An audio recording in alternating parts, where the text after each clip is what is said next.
Hello guys, welcome to my new blog. আমি কিংশুক, আর আজকে আমি চলে এসেছি একটা নতুন জায়গায়।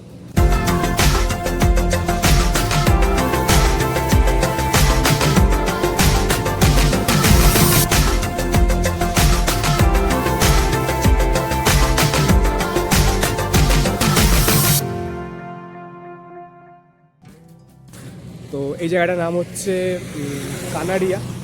কানাড়িয়া ব্রিজে আমি এখন দাঁড়িয়ে আছি, তোমরা দেখতে পাচ্ছ। আমি এখানে একা আসিনি, আমার সাথে আরও আমার দুটো বান্ধবী এসেছে।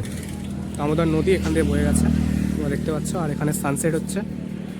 আর এখানেই এই যে চূড়াটা দেখা যাচ্ছে, তোমরা দেখতে পাচ্ছ আশা করছি ভিডিওতে, এটাই হচ্ছে ওই পুরানো বৌদ্ধ মন্দির যেটায় আমরা এখন যেতে চলেছি। আমার সাথে আমার দুটো বান্ধবী এসেছে, তারা এখন ফটোশ্যুট করছে। এই যে ওরে বাপরে,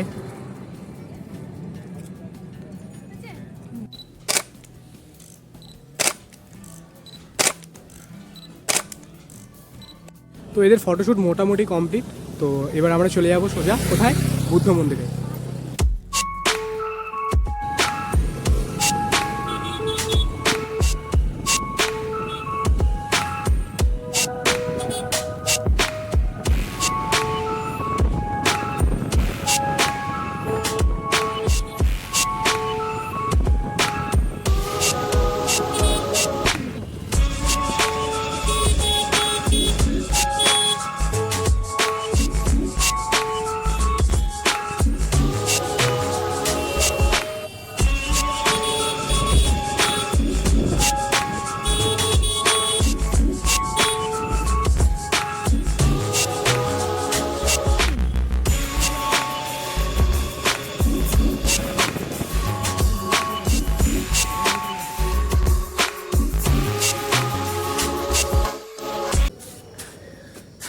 সো গাইজ, আমরা এখন চলে এসেছি বুদ্ধ মন্দিরে।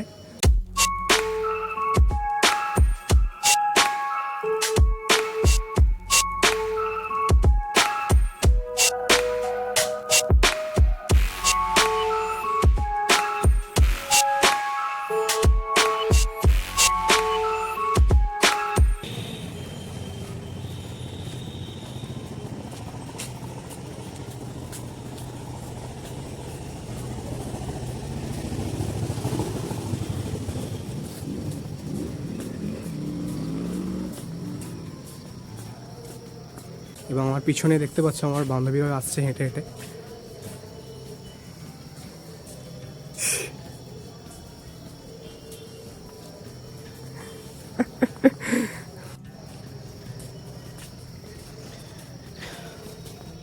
মন্দিরের দুপাশারি বাগান, অর্থাৎ জঙ্গল, বাগান বলবো না, একদম জঙ্গল, তোমরা দেখতেই পাচ্ছ।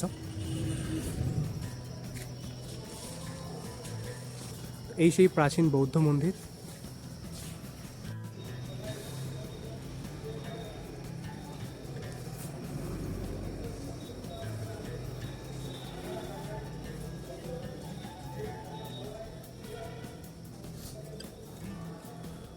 ওয়াও গাইস, তোমরা দেখতে পাচ্ছ এই মন্দিরের ভিতরটা কতটা সুন্দর আর কতটা বিশাল।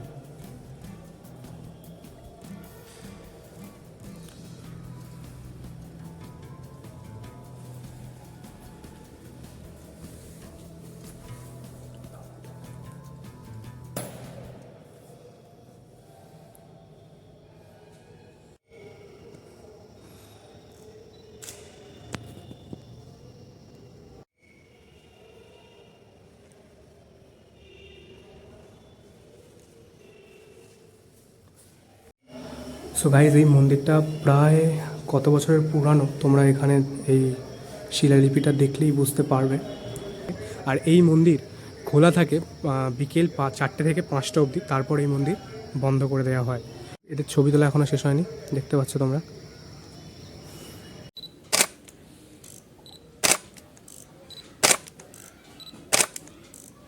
সো গাইজ, তোমরা যদি এই মন্দিরে আসতে চাও, তাহলে যদি তারকেশ্বরের দিক থেকে আসো, তাহলে তারকেশ্বর থেকে সোজা কানাড়িয়া আসতে হবে। কানাড়িয়া আসলে একটু আগে যে ব্রিজটা ছিলাম আমরা, তো কানাড়িয়া এসে তোমরা সেখান থেকে এই মন্দির জাস্ট 5 মিনিট আসতে পারো। অথবা যদি তোমরা চাপাডাঙ্গার দিক থেকে আসো, ঠিক আছে, চাপাডাঙ্গার দিক থেকে আসলে সেখান থেকে সোজা পুরসুরো রাস্তা ধরে বা বৈকুণ্ঠপুর রাস্তা ধরে সোজা তোমাকে আসতে হবে প্রায় 10 কিলোমিটার মতো। তো সেখানে এই মন্দিরটা, মানে তারপরেই তোমরা এই মন্দিরটা পেয়ে যাবে। এই জায়গাটার নাম হচ্ছে দেউলপাড়া।